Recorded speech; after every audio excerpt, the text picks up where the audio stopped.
Good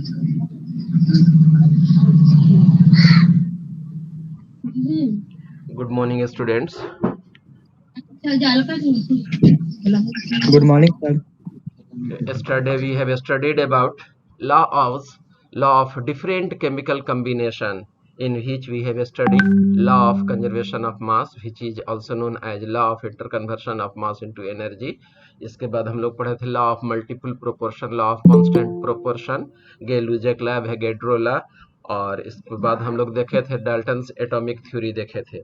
ठीक है, आइए अब हम लोग इस कल के क्लास को आगे बढ़ाते हैं ना। इसमें हम लोग आज स्टडी करेंगे एटम और मॉलिक्यूल्स के बारे में। ठीक है, तो एटम्स क्या था, डाल्टन का कहना था A means without or Tom means to cut. That's a smallest substance which cannot be further cut is known as atom. But from the experiment we know that atom can be subdivided into subatomic particle like electron, proton, neutron. Today even we know that these subatomic particles may be subdivided into quark, and these quarks are also subdivided into two types of quark, that is up quark and down quark. Therefore the definition given by the Dalton is absolutely wrong. Nowadays atom is defined as the smallest part of any substance which take part in chemical Well, combination or chemical bonding ना, और chemical reaction। किसी भी substance का वह सबसे छोटा part ना जो chemical reaction में take part करे, chemical bond में take part करे, तो उसी को हम लोग atom कहते हैं। The smallest particle of any element that can take part in the chemical bonding but generally cannot exist freely as such ना। मतलब कि एटम जनरली फ्रीली एग्जिस्ट नहीं करता है, लेकिन इनर्ट गैसेज एग्जिस्ट करता है। इनर्ट गैसेज को छोड़ दीजिए, तो किसी भी मतलब द पार्टिकल एलिमेंट का जो स्मॉलेस्ट पार्टिकल हो गया, ठीक है, उसी को, और जो केमिकल बॉन्ड में यानी केमिकल रिएक्शन में टेक पार्ट करते हो, ठीक है, उसको हम लोग एटम कहते हैं। और ये एटम का जनरली फ्री एग्जिस्टेंस नहीं होता है। ठीक है, इनर्ट गैसेज के छोड़ करके, इनर्ट गैसेज ऐसे भी केमिकल कॉम्बिनेशन में टेक पार्ट नहीं करते हैं मोस्टली।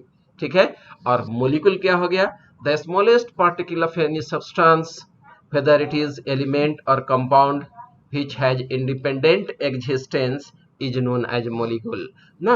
और मोलिकुल क्या है, तो किसी भी एलिमेंट या कंपाउंड का जिसका इंडिपेंडेंट एग्जिस्टेंस हो, उस स्मॉलेस्ट पार्टिकल को हम लोग मोलिकुल कहेंगे।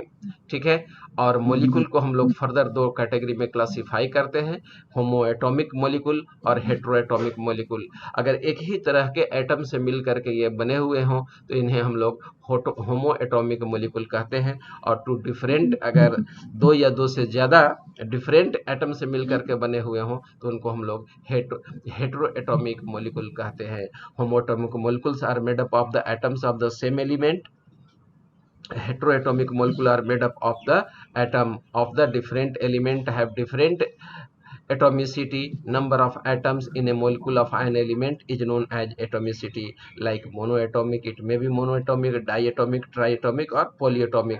monoatomic में जैसे हीलियम हो गया, diatomic में हाइड्रोजन गैस हो गया, ऑक्सीजन गैस हो गया आपका, ट्राइएटोमिक में O3 हो गया, पोलीएटोमिक जैसे S8 हो गया, 3 से ज़्यादा हो, 2 से ज़्यादा हो, सब पोलीएटोमिक में आ जाएगा। S8 8 एटम्स उसमें एसोसिएटेड होते हैं। ठीक है, उसी को हम लोग पोलीएटोमिक कह दिए। तो ये आपका मोलिकुल्स हो गया। आइए अब हम लोग आगे बढ़ते हैं, देखते हैं एटॉमिक मास यूनिट हम लोग कहते किसको हैं। ठीक है, तो 9th में भी पढ़े होंगे आप एटॉमिक मास यूनिट के बारे में। जैसे एक तरबूज ले लीजिए, तरबूज को 12 इक्वल पार्ट्स में काट दीजिए, एक टुकड़ा जो तरबूज का मिला, ठीक है, वही आपको उसी से कंपेयर हम लोग करा देते हैं। कोई भी चीज जैसे वेट हुआ, लंबा हुआ, आपका वेट हुआ, ये सब कंपेरेटिव वर्ड है, किसी के हम लोग कंपेरिजन में उसका हम लोग निकालते हैं। जैसे हम लोग कहते हैं कि सपोज कि रवि लंबा है, तो किसके रिस्पेक्ट में लंबा है, अमिताभ बच्चन के रिस्पेक्ट में? तो नहीं, अमिताभ बच्चन से थोड़ा सा हल्का सा छोटा हो गया। अब वही बता दिए कि नहीं, लिली पुटियन के हिसाब से वह लंबा है, तो बहुत लंबा हो गया वो। ठीक है, उसी तरह से किसी को हम लोग कह दें कि यह मोटा है, यह दुबला है, उसका वेट ज्यादा है, उसका वेट कम है, तो ये सब कंपेरेटिव वर्ड है। किसी चीज का वेट भी हम लोग निकालते हैं, तो कैसे निकालते हैं वेट हम लोग, तो क्या कहा जाता है, हम लोग ये कंपेयर कराने के लिए मास रख देते हैं, उससे कंपेयर कराते हैं कि 1 केजी है 2 केजी। उसी तरह से केमिकल सब्सटेंसेज को कंपेयर कराने के लिए एटॉमिक मास यूनिट की जरूरत पड़ती है। तो तरबूजा के जैसे हम लोग मैं बताया कि 12 इक्वल पार्ट्स में बांट दीजिए और एक पार्ट ले लीजिए, उसके वेट से कंपेयर करा दीजिए कि वह कितना गुना भारी है या हल्का है, तो उसी को एटॉमिक मास यूनिट कहते हैं। तो यहाँ तरबूज था, हम लोग वहाँ लेते हैं C12 कार्बन एटम ना, कार्बन के 12 आइसोटोप्स वाला जो है उसको ले लिए, उसको इक्वल 12 पार्ट्स में काट दिए, उसके एक 1/12 पार्ट का जो वेट हुआ उससे हम लोग कंपेयर करा दिए, इसी को एटॉमिक मास यूनिट कह दिए। Nowadays atomic mass unit is ये called as unified mass, small u से आजकल इसको रिप्रेजेंट किया जाता है। आइए अब हम लोग देखते हैं। One atomic mass unit is defined as mass exactly equal to the 1/12 mass of one carbon atom. एक कार्बन एटम ले लिए जिसका आइसोटोप्स 12 मास वाला होना चाहिए, उसको इक्वल 12 पार्ट्स में काट दिए ना, एक पार्ट जो मिला उसके मास से हम लोग कंपेयर करा दिए, उसमें जितना मास आ गया उसी मास को हम लोग 1 एटॉमिक मास यूनिट कहते हैं। और 1 एटॉमिक मास यूनिट बराबर हो गया आपको 1.66056 इंटू 10⁻⁻24 ग्राम। आइए atomic weight of an element हम लोग कैसे निकालते हैं, ये कैसे निकालेंगे। तो wait of one atom of the element, जिसका निकालना है उसका वेट हम लोग एक एटम का रख दिए, डिवाइड कर दिए wait of one atom of hydrogen, one atom of hydrogen से डिवाइड कर दिए, ठीक है। When equivalent weight scale was Altered from hydrogen to oxygen, then definition of atomic weight is changed ना। अब जैसे हम लोग एटॉमिक वेट का डेफिनेशन तो दे दिए, wait of one atom of element divided by weight of one atom of hydrogen, लेकिन atomic equivalent weight हालांकि आप लोग को पढ़ना नहीं है, लेकिन हल्का सा आइडिया दूंगा, इसलिए कि कोई भी एग्जाम वगैरह दीजिएगा तो उसमें आपको इक्विवेलेंट वेट से रिलेटेड कुछ ना कुछ मिल जाता है, ये आपको पढ़ना चाहिए, इसलिए मैं इक्विवेलेंट वेट पर भी हल्का सा आइडिया दूंगा, लेकिन जरूर दूंगा, छोड़ूंगा नहीं। तो पहले इक्विवेलेंट वेट में होता था क्या कि हाइड्रोजन से कंपेयर कराया जाता था, बाद में ऑक्सीजन को ले लिया गया क्योंकि ऑक्सीजन उससे ज्यादा रिएक्टिव होता है, तब डेफिनेशन जो है से आपका एटॉमिक वेट का चेंज कर गया। यहाँ वन एटम ऑफ हाइड्रोजन लेते हैं, अब वहां पर हम लोग क्या लेंगे वो देखिए, atomic weight of an element is equal to आपका कितना हो जाएगा, weight of one atom of element upon 1/16 into weight of one atom of oxygen. 1/16 part oxygen को 16 इक्वल पार्ट में काट दिए, ठीक है, उसी का जो वेट होगा उसी से हम लोग डिवाइड कर दिए, तो उसी को हम लोग atomic weight of the element कह दिए, ठीक है। The modern reference standard for atomic weight is carbon isotopes of mass number 12 ना, लेकिन मॉडर्न कंसेप्ट ऑक्सीजन को भी नहीं माना, कहा कि नहीं कार्बन को लेना चाहिए, एबंडेंट है, आसानी से इस पर वर्क करना आसान होता है, इसलिए C12 को ले लिया गया, और तब जाकर के इसका एटॉमिक वेट का डेफिनेशन फिर आपका चेंज हो गया। Atomic weight of an element बराबर क्या हो जाएगा, गप नहीं कीजिए आप लोग, गप कर रहे हैं, आवाज आ रही है, सारा रिकॉर्डिंग भी चल रहा है आपका, ठीक है, इसलिए गप नहीं कीजिए आपस में आप लोग। Atomic weight of an element बराबर क्या हो जाएगा, weight of one atom of element, जिस एलिमेंट का एटॉमिक वेट निकालना हो उसके एक एटम का वेट ले लीजिए, 1/12 वेट ऑफ कार्बन से डिवाइड कर दीजिए, ठीक है, वही आपका एटॉमिक वेट ऑफ एलिमेंट निकल गया, ठीक है। अब आ जाइए यूनिट ऑफ एटॉमिक वेट, अगर एटॉमिक वेट हम लोग निकाल रहे हो तो उसका यूनिट क्या होना चाहिए। The modern unit of atomic weight is 1/12 of the mass of one atom of C12। Unit of atomic weight is represented as AMU, और हम लोग एटॉमिक मास यूनिट को शॉर्ट में AMU लिखते हैं, लेकिन आजकल यूनिफाइड मास भी लिखा जाता है, यू से लिखने से भी काम चल जाता है। अब आइए 1 AMU का वैल्यू कैसे निकालेंगे, तो 1 AMU बराबर 1/12 पार्ट हो गया into mass of C12 of carbon, carbon के 1/12 पार्ट 12 इक्वल पार्ट में काट दीजिए, एक पार्ट का जो वेट हो गया उसी के एटॉमिक मास यूनिट कह दिए, ठीक है, उसी के आधार पर हम लोग इधर इसका कैलकुलेशन बढ़ा दिए। तो mass of one atom of carbon had been determined as 1.9924 into 10⁻⁻23 gram, ठीक है। तो इसका वेट जो होता है आपका ये वन एटम ऑफ कार्बन का जो वेट होता है 1.9924 इंटू 10⁻⁻24 ग्राम होता है। अब इसको हम लोग 12 से डिवाइड कर देंगे तो 12 इक्वल पार्ट में आ जाएगा, तो जो वेट आता है देखिए यही 12 से डिवाइड कर दिए तो इतना आ गया आपका कितना 1.66 इंटू 10⁻⁻24 ग्राम आ गया, ठीक है। और इस तरह से जो हम लोग एक 1 MU का जो वैल्यू है, गप नहीं करो गर्ल्स लोग, तुम लोग गप कर रही हो, आवाज आ रही है तुम लोगों की, ठीक है।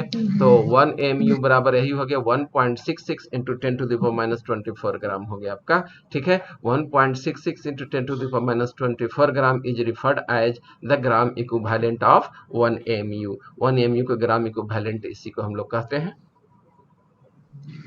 आइए ग्राम एटॉमिक मास क्या है वो जान जाइए। The atomic mass of an element expressed in gram is called its gram atomic mass. It is also called gram atom. Atomic mass है उसको when it is expressed in gram, तो इसी को हम लोग ग्राम एटॉमिक मास कह दिए। डिफिनेशन में कुछ है नहीं इसका। आ जाइए, एटॉमिक मास ऑफ ऑक्सीजन जो होता है 16 mu हो गया। उसी तरह अगर हम लोग ले ले तो ग्राम एटॉमिक मास ऑफ ऑक्सीजन की बात कर दें तो 16 ग्राम हो जाएगा। एटॉमिक मास की बात करें सिर्फ तो 16 mu हो गया। उसी को ग्राम में एक्सप्रेस कर दिए तो ग्राम एटॉमिक मास कहला गया आपका। एटॉमिक मास जो होता है एक एवरेज एटॉमिक मास होता है।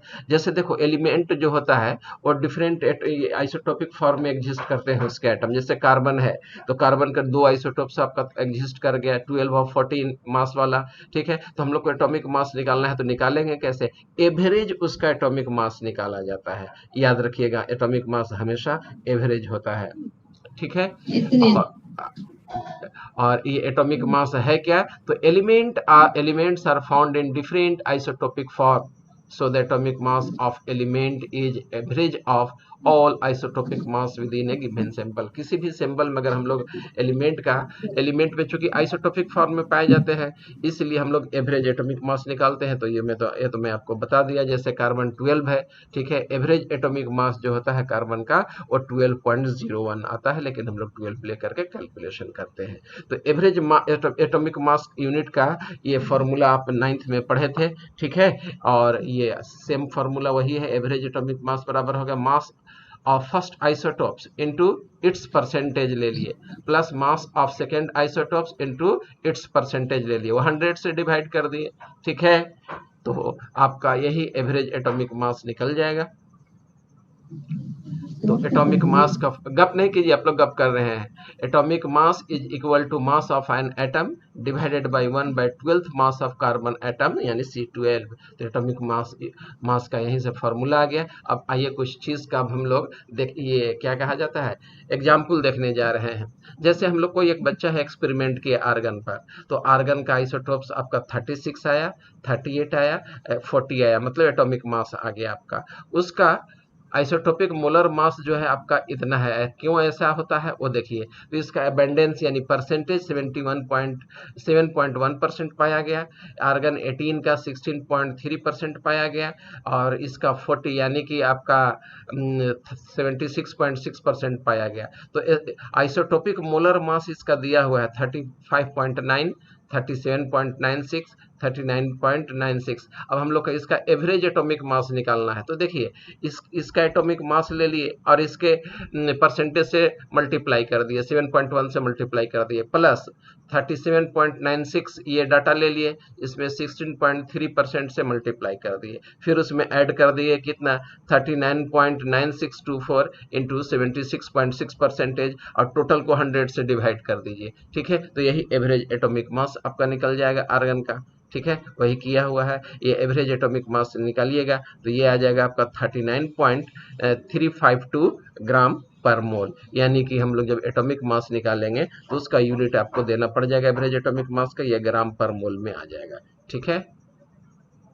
आइए मोलिकुलर मास हम लोग निकाल रहे हैं। किसी भी मोलिक्यूल का अगर मास निकालते हैं तो वह मोलिकुलर मास कहलाता है। It is average relative mass of its molecule as compare to the mass of one atom of C12 taken as 12, ठीक है। कार्बन के हम लोग एटॉमिक मास से कंपेयर कर देते हैं, ठीक है, और तब जाकर के उसका एवरेज एटॉमिक मास हम लोग रिलेटिव एटॉमिक मास निकाल देते हैं किसी मोलिक्यूल का।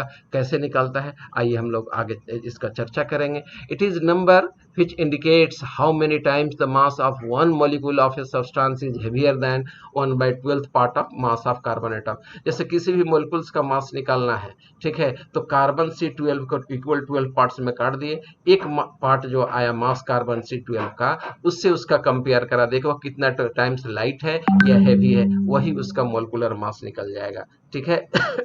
तो मोलिकुलर वेट बराबर फॉर्मूला यहाँ से हो गया, wait of one molecule of the substance divided by कितना कितना हो जाएगा 1/12, यानी कि 12वां पार्ट कार्बन के वेट के 12वां पार्ट से हम लोग डिवाइड कर दिए तो मोलिकुलर वेट निकल गया।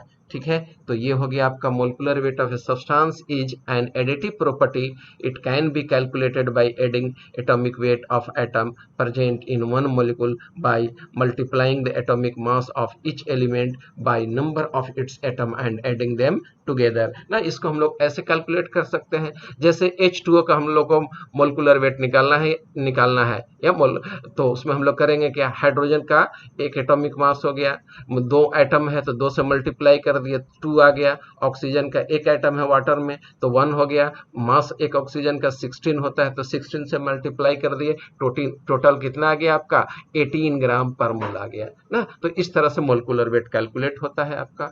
ठीक है, अब जैसे एग्जांपल देख लीजिए CH4 का कार्बन है तो एक कार्बन का एटॉमिक मास हो गया आपका 12.001 हो गया। ठीक है, एक कार्बन का एटम 1 है इसलिए 1 से मल्टीप्लाई कर दिए, 1 नहीं लिखे हैं। ठीक है, हाइड्रोजन का मास हो गया 1.008, यहाँ 4 हाइड्रोजन है 4 से मल्टीप्लाई कर दिए, टोटल ऐड कर दिए, इतना आ गया 16.043 ग्राम पर मोल आ गया आपका ये ना। उसी तरह से आप देख लीजिए किसका H2O का, तो आपका ये आप सामने है कैलकुलेशन, अभी मैं आपको बताया भी, हाइड्रोजन का एटॉमिक मास 1 होता है, 2 से मल्टीप्लाई कर देंगे क्योंकि 2 एटम है, और उसी तरह से ऑक्सीजन का एक एटम है तो एक ले लिए, उसमें ऑक्सीजन के एटॉमिक मास से मल्टीप्लाई कर दिए, वो कितना है 16 है तो आपका 18 के बराबर आ जाएगा, तो 18.016 इस तरह से कैलकुलेट हो गया। उसी तरह से हम लोग किसी भी मोलिकुल का मोलिकुलर मास निकाल सकते हैं। हाँ, अब आ गया ग्राम मोलिकुलर मास और gram molecule. When the molecular mass is expressed in gram then it is known as gram molecular mass. बस यही है आपका, the molecular mass of an element और compound expressed in gram is called its gram molecular mass. तो ये मैं बता दिया आप लोगों को। ठीक है, जैसे देखिए the molecular mass of oxygen 30 AMU हो गया, लेकिन यही ग्राम मोलिकुलर मास कहना है तो ग्राम में बदल दिए 32 ग्राम आ गया। उसी तरह से 1 ग्राम मोलिकुल ऑफ ऑक्सीजन है। ठीक है, तो 1 ग्राम मोलिकुल ऑफ ऑक्सीजन होता है 32 ग्राम ऑफ ऑक्सीजन, 32 इसी को ग्राम में हम लोग बदल दिए। ठीक है, तो 32 ग्राम ऑफ ऑक्सीजन निकल गया, यूनिट देना पड़ेगा, ऑक्सीजन का है तो ऑक्सीजन कहला जाएगा आपका। ठीक है, अब आइए मोलर वॉल्यूम निकालने हम लोग जा रहे हैं। ठीक है, volume occupied by 1 mole of any gas at STP is called gram mole volume. ठीक है, किसी भी गैस का, ये गैस के लिए एप्लीकेबल है। ठीक है, STP standard temperature and pressure, standard temperature जो होता है 25 डिग्री सेल्सियस यानी 298 केल्विन होता है, प्रेशर 180 एम प्रेशर होता है। इसी चीज को STP या NTP कहते हैं। NTP का फुल फॉर्म हो गया normal temperature and pressure. Normal temperature यानी स्टैंडर्ड टेम्परेचर जो होता है 25 डिग्री सी यानी कि 298 केल्विन हो गया, प्रेशर 1 एटमॉस्फेरिक प्रेशर हो गया। ठीक है, तो volume occupied by 1 mole of any gas at STP is called gram molar volume. किसी भी गैस का STP पर जो आपका टोटल वॉल्यूम होता है उसको हम लोग ग्राम मोलर वॉल्यूम कहते हैं।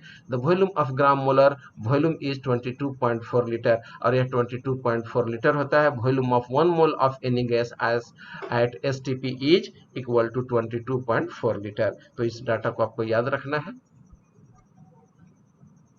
इक्विवेलेंट मास, ठीक है, ये पढ़ना नहीं है लेकिन फिर भी थोड़ा सा आइडिया आप ले लीजिए। Number of part by mass of substance that combine with और displaces 1.008 part of mass of hydrogen और 8 पार्ट ऑफ ऑक्सीजन और 35.5 part of chlorine is called equivalent mass. ठीक है, तो कैसे इसको मतलब डेफिनेशन है, अगर हाइड्रोजन के रिस्पेक्ट में इसको डिफाइन करना हो ना, number of part by mass of substance that combine. हाँ, तो अगर अगर क्या कहा जाता है, हाइड्रोजन के रिस्पेक्ट में डिफाइन करना हो तो यह हाइड्रोजन के 1.008 पार्ट को के साथ कंबाइन करता हो या इतने पार्ट को वह डिस्प्लेस करता हो। ठीक है, तो इसी को हम लोग क्या कहते हैं, मास ऑफ हाइड्रोजन कह दिए। और 8.0 पार्ट ऑफ ऑक्सीजन को डिस्प्लेस कर दे या उतना से कंबाइन कर दे तो उसी को हम लोग कह देंगे कि इसका इक्विवेलेंट मास इतना होगा। या 35.5 पार्ट ऑफ क्लोरीन से कंबाइन कर जाए या उसको डिस्प्लेस कर जाए तो उसी मास को हम लोग इक्विवेलेंट मास यानी कि EM कहते हैं। ठीक है, on the other hand quantity of substance in gram numerically equal to its equivalent mass is called its gram equivalent mass और ग्राम इक्विवेलेंट। ठीक है, आइए कुछ फार्मूला हम लोग देखते हैं। तो नंबर ऑफ ग्राम इक्विवेलेंट मास बराबर हो गया मास of substance in gram divided by gram equivalent mass of the substance. आइए इसका कुछ हम लोग फार्मूला पढ़ने जा रहे हैं। Expression for equivalent mass. ठीक है, जैसे equivalent mass of an element बराबर फार्मूला हो गया एटॉमिक मास अपॉन वैलेंसी। किसी भी एलिमेंट का अगर इक्विवेलेंट वेट निकालना हो तो एटॉमिक मास निकाल लीजिए, ठीक है, और वैलेंसी से डिवाइड कर दीजिए। जैसे हमको निकालना है किसका, आपको हम बता दें, सपोज आयरन की निकालना है, तो आयरन का एटॉमिक मास कितना हो गया 56। ठीक है, अब वैलेंसी देख लेंगे कि किसका है, +2 का है या +3 का है। तो आयरन का जनरल वैलेंसी जो होता है 2 होता है, 2 से यहाँ पर डिवाइड कर दिए। उसी तरह से हम लोग जिंक का अगर निकालना हो तो जिंक का एटॉमिक मास जो भी है 60 के आसपास होगा, उसी में हम लोग डिवाइड कर देंगे किससे, वैलेंसी से। तो वैलेंसी उसका 2 होता है, 2 से डिवाइड हो गया, equivalent mass of an element निकल गया। उसी तरह से अगर equivalent mass of N acid निकालना हो तो जैसे HCl का निकालना है या सल्फ्यूरिक एसिड का ले लीजिए, तो सल्फ्यूरिक एसिड का कितना हो गया 98 ग्राम होता है मोलिकुलर मास, और बेसिसिटी सल्फ्यूरिक एसिड का 2 होता है। बेसिसिटी उसको कहते हैं जितना कि वह किसी भी एसिड में रिप्लेसेबल हाइड्रोजन होता है। तो सल्फ्यूरिक एसिड में 2 रिप्लेसेबल हाइड्रोजन है, 2 से डिवाइड हो जाएगा। उसी तरह से HCl का निकालना है तो HCl का मोलिकुलर मास कितना हो गया 36.5 हो गया, बेसिसिटी उसका 1 हो गया, क्योंकि HCl में एक ही हाइड्रोजन है, एक ही रिप्लेसेबल हाइड्रोजन है, 1 से यहाँ पर आपको डिवाइड हो जाएगा, बेसिसिटी आपका निकल गया। उसी तरह से इक्विवेलेंट मास ऑफ अगर बेस निकालना हो तो जैसे NaOH है तो बेस है आपका, उसका एसिडिटी 1 है, क्यों, क्योंकि वहां पर रिप्लेसेबल हाइड्रोक्सिल ग्रुप 1 है तो उसको एसिडिटी कह दिए। यही कैल्शियम हाइड्रोक्साइड रहता तो उसमें उसका एसिडिटी 2 होता है, क्यों, क्योंकि हाइड्रोक्सिल ग्रुप 2 रिप्लेसेबल है इसीलिए। तो मोलिकुलर मास अपॉन एसिडिटी, जैसे हम लोग कॉस्टिक सोडा का निकालना है तो मोलिकुलर मास कितना हो गया 40 होता है, एसिडिटी उसका 1 होता है, 1 से डिवाइड कर दीजिए, 40 इक्विवेलेंट वेट इक्विवेलेंट मास उसका निकल जाएगा, किसका, कॉस्टिक सोडा यानी NaOH का। ठीक है, उसी तरह से अगर किसी सॉल्ट का निकालना हो तो फॉर्मूला मास ले लीजिए और उसको डिवाइड कर दीजिए टोटल पॉजिटिव चार्ज से या टोटल नेगेटिव चार्ज से, तो इक्विवेलेंट मास ऑफ सॉल्ट निकल जाएगा आपका। ठीक है, उसी तरह से अगर कोई ऑक्सीडाइजिंग एजेंट हो जो दूसरे को ऑक्सीडाइज करता हो, खुद रिड्यूस होता है, उसको ऑक्सीडाइजिंग एजेंट कहते हैं, तो फॉर्मूला मास ले लीजिए उस सब्सटेंस का और डिवाइड कर दीजिए number of electron gained per molecule, ठीक है, या total change in oxidation number से डिवाइड कर दीजिए, तो ऑक्सीडाइजिंग एजेंट का इक्विवेलेंट वेट आपका निकल जाएगा। यानी equivalent mass of common oxidizing agent changes with the medium of the reaction. लेकिन एक चीज याद रखिएगा, उसका जो आपका ऑक्सीडाइजिंग एजेंट का जो चेंजेज आता है वह मीडियम पर डिपेंड करता है। एसिडिक मीडियम में कुछ और होगा, बेसिक मीडियम में कुछ और होगा। क्या चीज, नंबर ऑफ इलेक्ट्रॉन गेन या लॉस। ठीक है, तो यहाँ पर ऑक्सीडाइजिंग एजेंट की बात कर रहे हैं या तो वहाँ पर हमेशा नंबर ऑफ इलेक्ट्रॉन गेन होगा, और नंबर ऑफ इलेक्ट्रॉन गेन जो होता है ये मीडियम पर डिपेंड करता है। आ जाइए मोल कंसेप्ट, ये आपका टॉपिक बहुत ही इंपॉर्टेंट है। मोल का लिटरल मीनिंग होता है छुछंदर। अगर समझ में आ गया तो ये सही है, बनेगा, और बनेगा भी आपको, नहीं तो ये थोड़ा सा क्या कहे तंग करेगा। ठीक है, और आसान है, एक बार मोल कॉन्सेप्ट समझ गए तो समझ गए। ठीक है, तो जैसे जहानाबाद आपका रेलवे स्टेशन है, पटना जाना है किसी को, ठीक है, आप में से किसी को पटना जाना है तो जहानाबाद रेलवे स्टेशन पकड़िएगा तो पटना आइएगा, या गया जाना है तो फिर जहानाबाद स्टेशन आना पड़ेगा, वहां से गया चले जाइएगा। अगर आपको वहां से निकलना है, क्या कहा जाता है, कहाँ, यहाँ नवोदय JNV रोहतास आना है तो 2 रूट हो गया आपके पास। पहले तो जहानाबाद स्टेशन चले जाइए, वहां से पटना चले जाइए, पटना से विक्रमगंज वाले रूट पकड़ करके आ जाइए, या पटना से सीधे जहानाबाद से सीधे गया आ जाइए, गया से ट्रेन पकड़ के सीधे रोहतास के लिए आ जाइए, डेहरी सोन उतरना पड़ता है।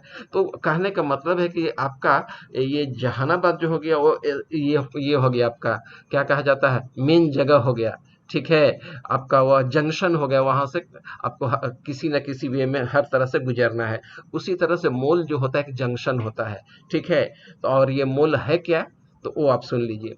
The amount of substance that contains the same number of chemical entities, वह केमिकल एंटिटीज एटम हो सकता है या मॉलिक्यूल हो सकता है या आयन हो सकता है, as the number of atom present in 12 gram of carbon atom. Carbon atom ले लिए और उसमें 12 ग्राम के कार्बन एटम में जितने नंबर ऑफ एटम या मॉलिक्यूल या आयन प्रेजेंट हो, उसी अमाउंट को एग्जैक्ट अमाउंट को हम लोग 1 मोल कहते हैं।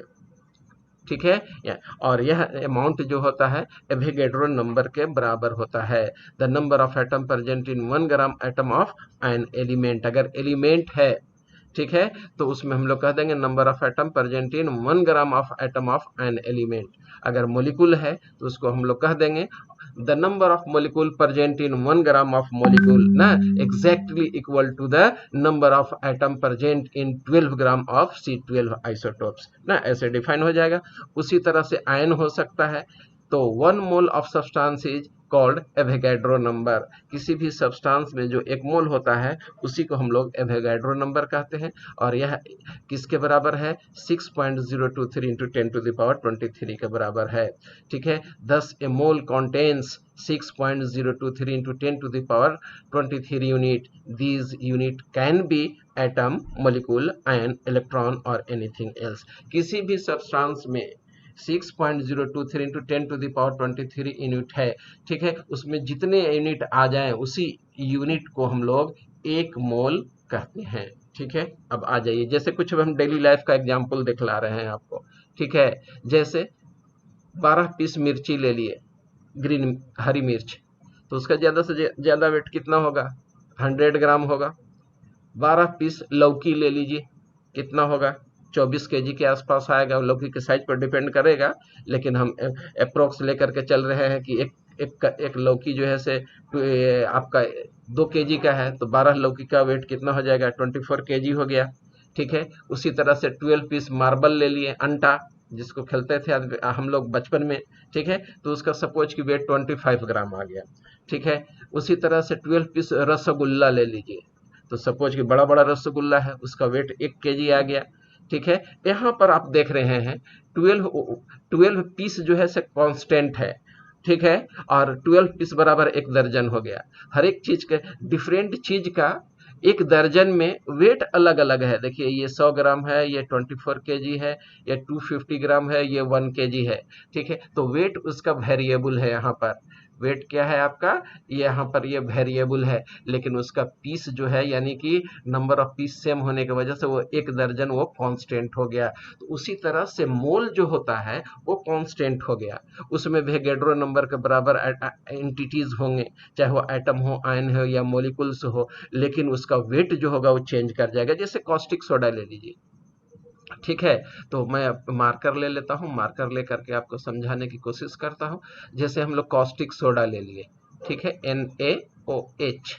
ठीक है, तो देख लीजिए, इसमें 1 मोल अगर हम लोग कॉस्टिक सोडा की बात कर दें तो 1 मोल में 40 ग्राम हो गया। कितना ग्राम होता है? 40 ग्राम हो जाएगा इसका कॉस्टिक सोडा का। कैसे निकाले? सोडियम का 23, ऑक्सीजन का 16, हाइड्रोजन का 1, टोटल जोड़ दीजिए, 40 ग्राम निकल गया। उसी तरह से मार्बल ले लीजिए, कैल्शियम कार्बोनेट ले लीजिए, तो CaCO3 हो गया मार्बल का। ठीक है, 1 कैल्शियम का हो गया आपका 40, कैल्शियम का एटॉमिक मास हो गया 40। ठीक है, कार्बन का हो गया आपका 12। ठीक है, ऑक्सीजन का, 1 ऑक्सीजन का हो गया 16, तो 3 ऑक्सीजन का कितना हो जाएगा? 3 से हम लोग इसको मल्टीप्लाई कर देंगे। ठीक है, तो ये टोटल निकल जाएगा कितना? 100 ग्राम निकल जाएगा आपका। तो देखिए, 1 मोल कैल्शियम कार्बोनेट ले लिए तो एवोगैड्रो नंबर के बराबर उसमें एटम आ जाएगा या मोलिक्यूल आ जाएगा, जो जिस चीज की बात करें। ठीक है, कॉस्टिक सोडा में 40 ग्राम 1 मोल में आ जाएगा। ठीक है, तो 1 मोल जो है से फिक्स है, इसका भी 1 मोल है, लेकिन वेट देखिए यहाँ चेंज हो गया, 100 ग्राम हो गया, इसका वेट आपका 40 ग्राम हो गया। तो उसी तरह से जिस तरह से आपका 12 पीस में 1 दर्जन होता है, डिफरेंट सब्सटेंसेज हो सकते हैं, वेट उसका डिफरेंट हो सकता है और होता भी है। उसी तरह से केमिकल सब्सटेंस के नंबर ऑफ मोल में उसका केमिकल एंटिटीज एटम आयन और मोलिकुल जो होता है एक एवोगैड्रो नंबर के बराबर होता है, लेकिन उसका वेट जो होगा वो डिफरेंट होगा। कॉस्टिक सोडा यानी सोडियम हाइड्रोक्साइड है तो 40 ग्राम हो जाएगा, कैल्शियम कार्बोनेट है तो 100 ग्राम हो जाएगा 1 मोल में, सल्फ्यूरिक एसिड है तो 1 मोल में 98 ग्राम हो जाएगा, HCl है तो HCl में आपका कितना हो जाएगा 36.5 ग्राम हो जाएगा, क्लोरीन है तो उसमें 31 ग्राम हो जाएगा। तो एक मोल है, मोल तो सेम रह रहा है लेकिन वेट उसका डिफर करता है ना, यही हम यहाँ पर समझाना चाहे हैं। यानी 1 mole of hydrogen atom means 6.023 into 10 to the power 23 hydrogen atom. उसी तरह से 1 मोल ऑफ हाइड्रोजन मोलिकुल कह दिए, ठीक है, तो यहाँ 6.023 into 10 to the power 23 hydrogen molecule आ गया। जिस तरह से वहाँ मिर्ची था, रसगुल्ला था, मार्बल था लौकी था, उसी तरह से यहाँ पर केमिकल एंटिटीज अलग हो सकते हैं। यहाँ पर अगर एटम कह दिए तो उतना ही हाइड्रोजन का एटम कहना होगा। अगर यहाँ पर 1 मोल ऑफ हाइड्रोजन मोलिकुल कह दिए उसका मतलब होगा कि इतना हाइड्रोजन मोलिकुल एक एवोगैड्रो नंबर के बराबर हाइड्रोजन मोलिकुल होंगे। 1 मोल ऑफ पोटासियम आयन कह दिए that mean 6.023 into 10 to the power 23 potassium ions होगा।